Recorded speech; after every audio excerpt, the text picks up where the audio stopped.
já que o assunto é diário, fala um pouco do diário onírico. Diário onírico. Tá, legal.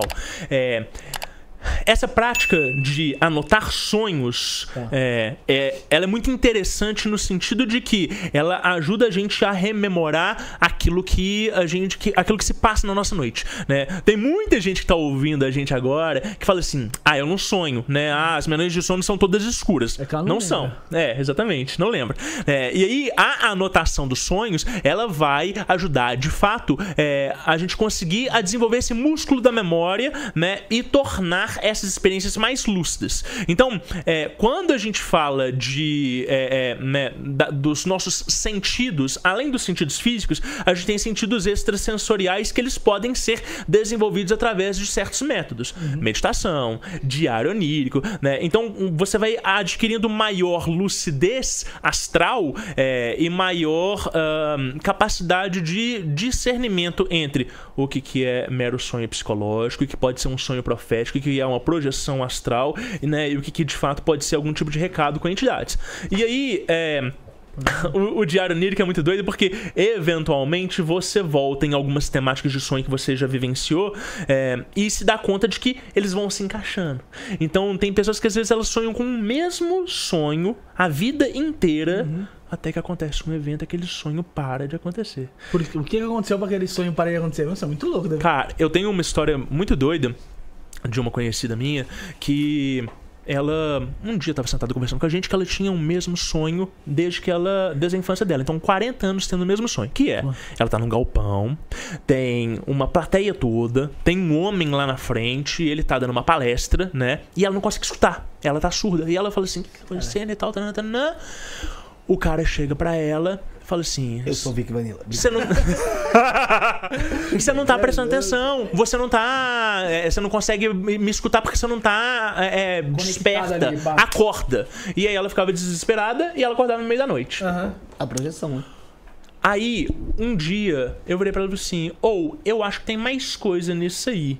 Vão lá no consultório e a gente vai fazer uma parada aí juntos e tal. E aí ela topou, né? E a gente foi fazer uma sessão.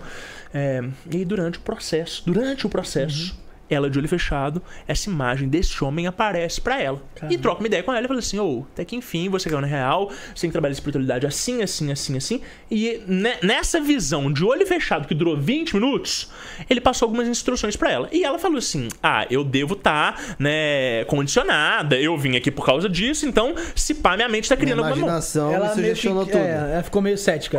Na mesma noite ela vai dormir. O sonho muda. Ela tá no galpão, o homem tá dando a palestra, ela tá escutando, já. A palestra termina, o homem não chega até ela. Na hora que ela tá saindo, o homem chega, né, cumprimenta ela e fala assim, até que enfim, agora você tá pronta pra gente dar os próximos passos. E aí, muda o cenário, ela tá, tipo assim, um cenário de naves, e eles estão indo fazer incursões, e a partir daí, cada noite um sonho diferente, com esse ser conduzindo ela pra fazer as paradas, etc. Você fala assim, caralho, então pera, não era um sonho, era uma preparação que ficou 40 anos no ouvido da pessoa. Você tem espiritualidade pra trabalhar. Qual que é, quando é que a pessoa não conseguia entender. De repente, você faz um encaixe energético. A pessoa não sabe o que precisava, né? Não sabe o que estava faltando ali. E esse ser, ele tem a capacidade de atuar e trabalhar. Mas quantas pessoas você vê hoje em dia que falam, mano, eu tenho sonho com essa mesma coisa há 10 anos, 15 anos, pô.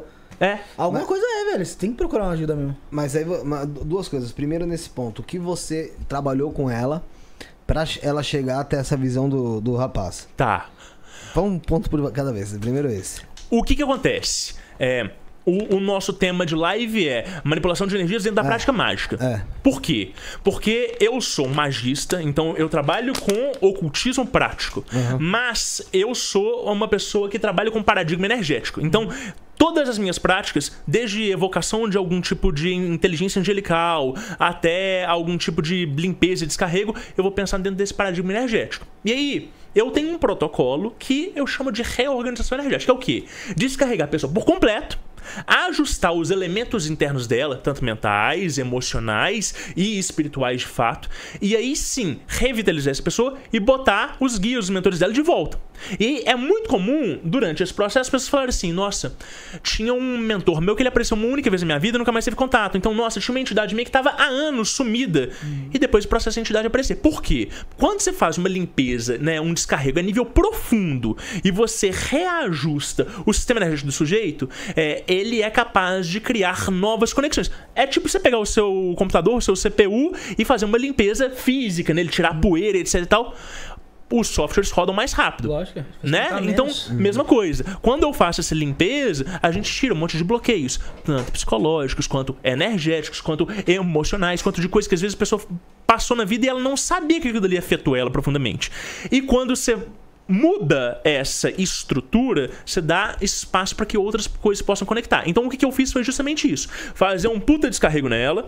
Ela foi revendo uma série de situações na vida dela que estavam mal resolvidas e ela não sabia, ou hábitos que ela precisava mudar e etc e tal. E no meio desse processo, essas inteligências que elas já estão afim e elas já estão procurando uma forma de se aproximar, aproveita essa janela, encaixa e dá, né, a mensagem. E aí, esse evento, ele não é traumático no sentido de ser prejudicial, mas ele é impactante o suficiente para que o sujeito possa ter um turning point, ter uma virada. Então, é como se fosse uma consagração. A partir do momento que a pessoa ela passa por aquele processo, ela fala assim: nossa, agora eu tô muito mais aberta e mais apta para trabalhar isso com seriedade, com compromisso. Faz sentido? Sim, segundo ponto. Sim. Se enxerga também com uma projeção astral que ela estava tendo durante todo esse tempo? Legal. Sim e não. Porque o que acontece? Dentro desse processo de organização energética, os corpos eles estão mais sutis?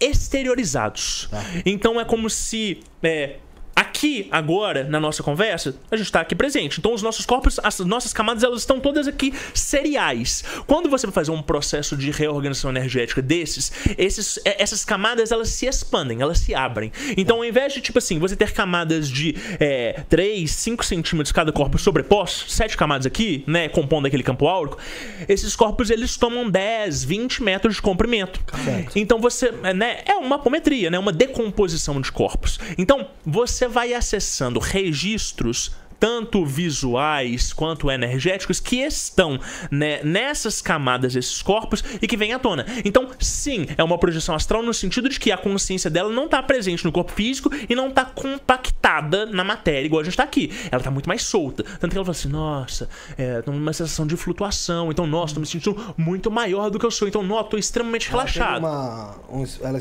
conseguiu expandir a aura dela ali. Isso é muito comum também na projeção, como menciono. Sim. Mas o fato de projeção, quando eu digo, é durante esses 40 anos. Ah, com certeza. Que esse sonho, você fala? Que sempre ser projeção? Que aquilo era uma projeção, porque é o seguinte... ela nem sabe, né?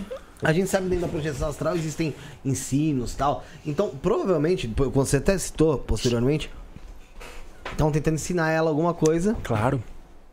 E ela foi aprendendo ali. Na verdade, ela não conseguia aprender e foi começar a aprender depois.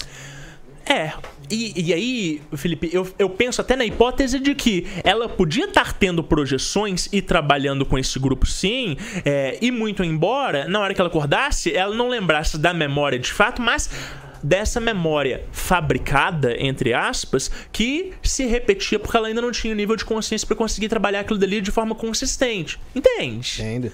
Então é como tipo assim, não, vamos deixar ela dando o rolê dela, mas tipo assim, como ela ainda não está, né, no nível que a gente espera para ela fazer a parada de forma integral, a gente coloca tipo essa vinheta aqui, né, que... Tá repetitivo ali. Bota fé. Porque na hora que dá essa virada, a pessoa fala assim: putz, isso não foi coisa da minha cabeça. Não foi. Eu não passei 40 anos tendo um mesmo sonho pra de repente as coisas virarem. Alguma coisa aconteceu aqui. Mas em relação ao caminho todo, né, que seguiu na vida dela, e se ela não encontrasse o Rodrigo?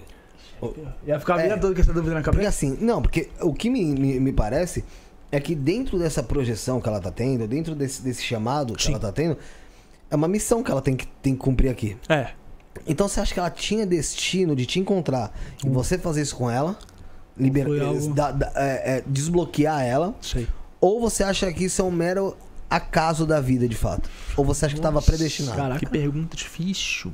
Aí foi bem agora. Cara, eu não acho que eu sou o responsável, né, o salvador. Eu não gosto... Não como salvador. Mas o cara que ajudou a desbloquear ela. Sim. Se você não tivesse ali, muito provavelmente ela tava até hoje tendo o mesmo sonho, surda no lugar, com o cara falando pra ela, acorda. Agora, o que aconteceu que eu preciso considerar? Depois que teve essa virada de chave de espiritualidade na vida dela, várias outras coisas se abriram e ela conseguiu resolver uma série de problemas de saúde, uma série de problemas emocionais que ela achava que estavam, né, estanques e que precisavam ser ajustados, e ela foi encontrando outras pessoas e outros profissionais que conversaram desse mesmo assunto com ela. Então a minha experiência é que, se não fosse eu, eventualmente, por um problema ou outro, ela ia chegar em alguém que ia ter uma abordagem e que ia, né, conseguir auxiliar ela. Mas, né, sim, eu acho que se não tivesse tido essa virada de chave, talvez demoraria mais tempo, como de fato demorou, né? Por que eu não cheguei e não apareci na vida dela antes, por exemplo?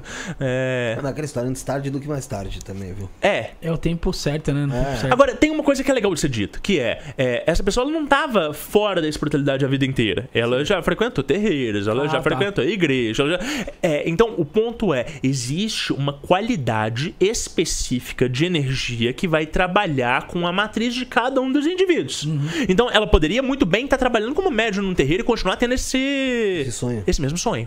Porque são egrégoras diferentes e são frequências diferentes. E aí, mesmo que você tenha uma série de iniciações dentro de um caminho, né, iniciático e de desenvolvimento, que às vezes não contempla aquela necessidade, vai ser inócuo. Mas é engraçado, porque se diz que ela partiu meio que para um lado mais universalista. Sim. Não é? Porque ela tem agora aí como suas projeções em naves, tal. E eu, assim, eu não sei se já tem. Você deve ter mais conhecimento do que eu. Não tem ainda um lugar que o pessoal exalta extraterrestre. Na Paulista. Essas coisas. Na Paulista deve ter algum ponto aí. Tem... Tô brincando. Meu de Rafael aqui agora. Eu tenho muito medo. Na Paulista tem isso? De onde o Rafael? Continua, desculpa. Eu não entendi. Mas eu tenho muito medo do pessoal que trabalha com UFO e espiritualidade de forma sistemática. Porque, primeiro, a gente tem muita pouca literatura que é passível de ser referenciada. Normalmente tem livros com informações muito boas misturado com um monte de fantasias e coisas muito doidas. E as pessoas que manjam muito desse tipo de tema não gostam de se expor. E tem motivo. Tanto a exposição de virar chacota para outras pessoas, mas principalmente a exposição energética e espiritual de lidar com esse tipo de tema. Porque você fica visado de uma forma... né? O cara sabe demais, tá ligado? Até meio uma vibe conspiracionista que eu tô falando aqui, mas assim, de uma certa forma, falar demais sobre um assunto faz com que esse assunto reverbere ao seu redor. Bota fé? Sim, lógico. Então, eu acho assim... É botar a mão no vespeiro.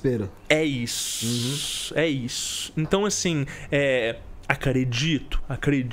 Lido com isso? Lido. Falo sobre isso? Saca? E, tem pessoas que eu conheço que são referências que falam sobre isso? Não indico pra ninguém. Rodrigo, onde é que eu posso estudar mais sobre a espiritualidade? Brother, não sei. Tem umas lives legal, caça no YouTube, né? Às vezes vocês devem ter uns programas massa aqui, ou não? Não, já teve. Tem. Já. Legal. Massa. Pessoal que já... Vixi.